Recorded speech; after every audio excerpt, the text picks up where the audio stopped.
Hey, this is Anney. And Samantha. And welcome to Stuff Mom Never Told You, production of iHeartRadio.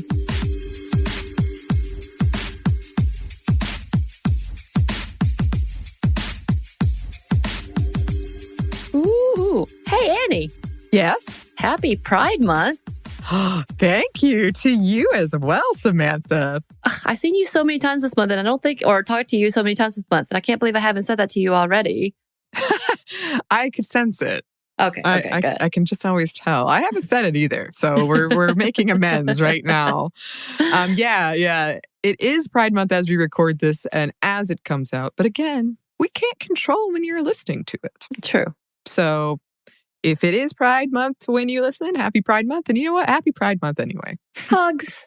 Happy Pride Month. Virtual hugs. Everyone. Yes. And because of that, I thought I'd do a brief check-in and update on my asexuality with some other newsy items thrown in. Because yes, also as we record this, there are a lot of protests in the United States and around the world around Black Lives Matter and police brutality.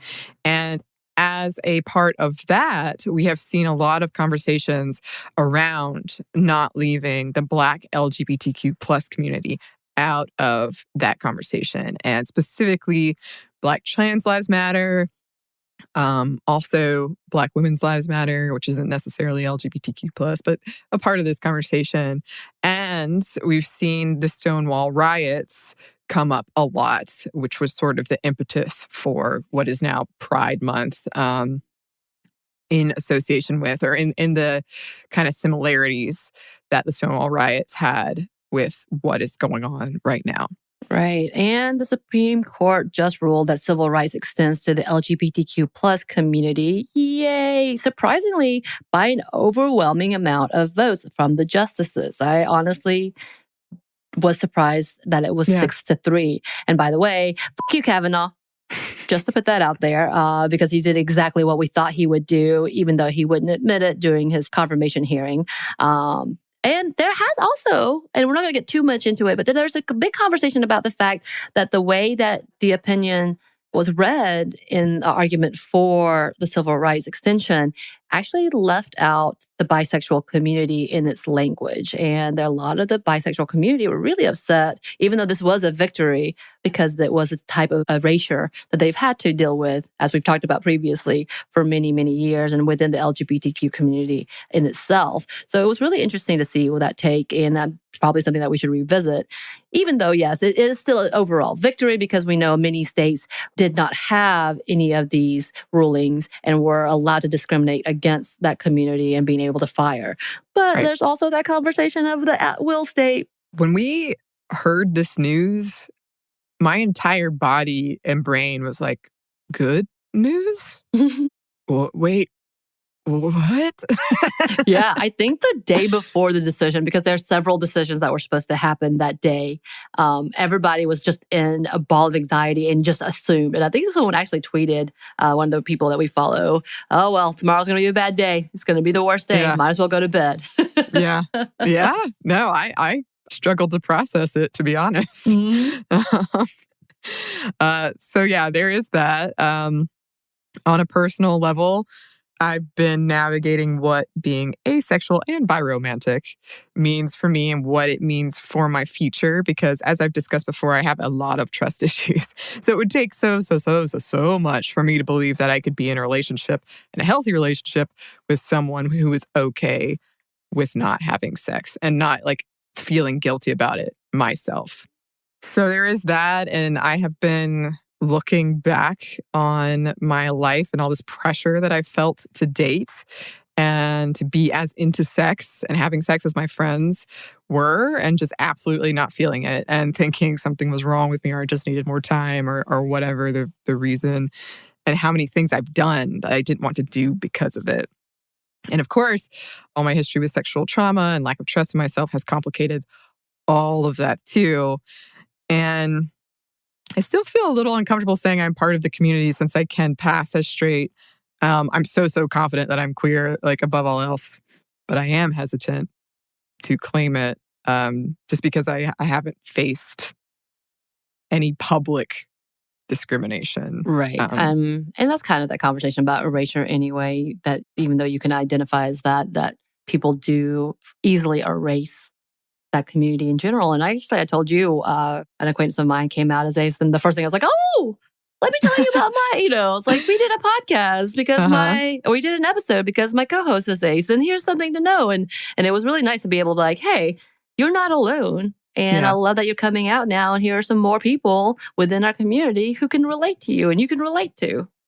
Yeah, that's probably been the most rewarding thing about going through this on a podcast, is going through figuring out what I identify as.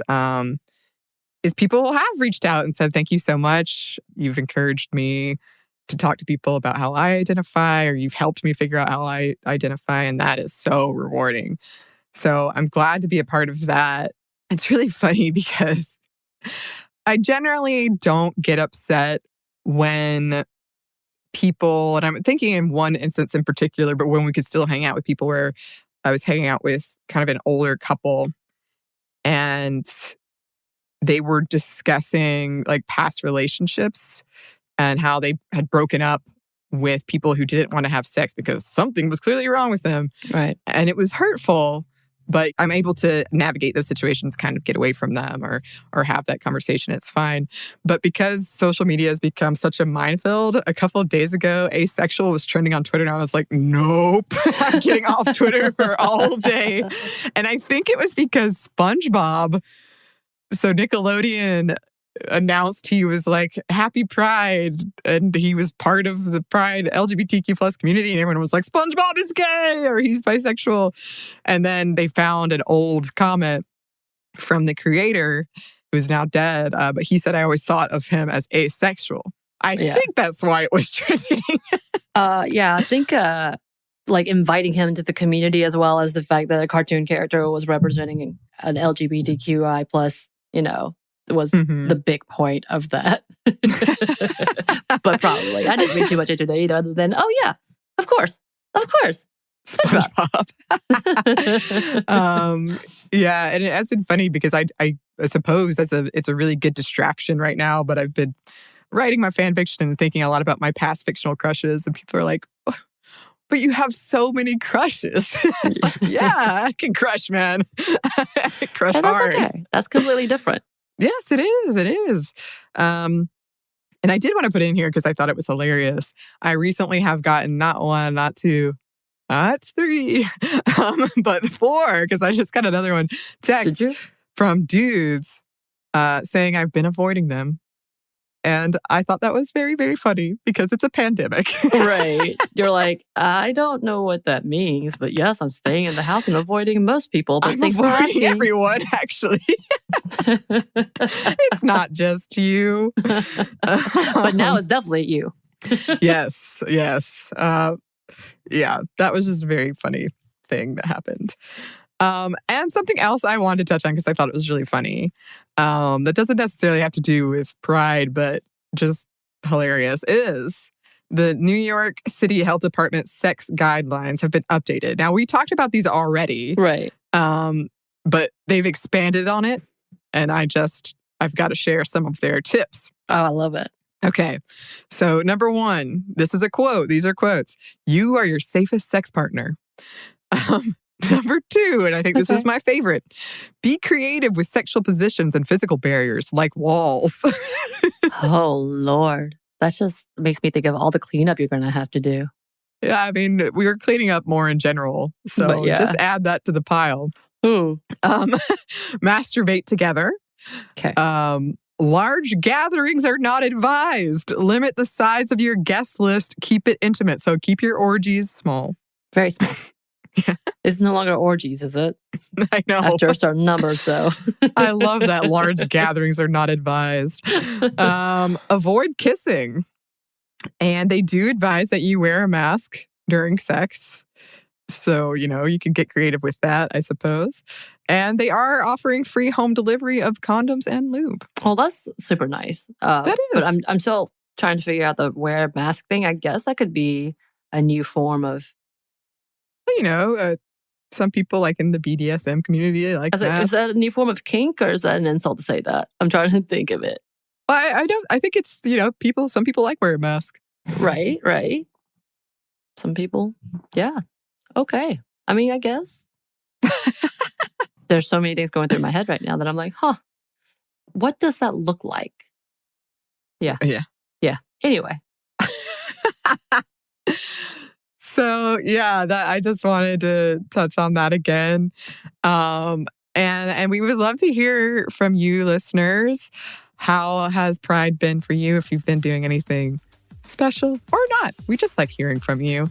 You can email us at stuffmediamomstuff@iheartmedia.com. You can find us on Instagram at Stuff I've Never Told You or on Twitter at MomStuffPodcast. Thanks as always to our super producers, JJ Posway and Andrew Howard. Thanks, guys. And thanks to you for listening. Stuff I've Never Told You is a production of iHeartRadio. For more podcasts from iHeartRadio, visit the iHeartRadio app, Apple Podcasts, or wherever you listen to your favorite shows.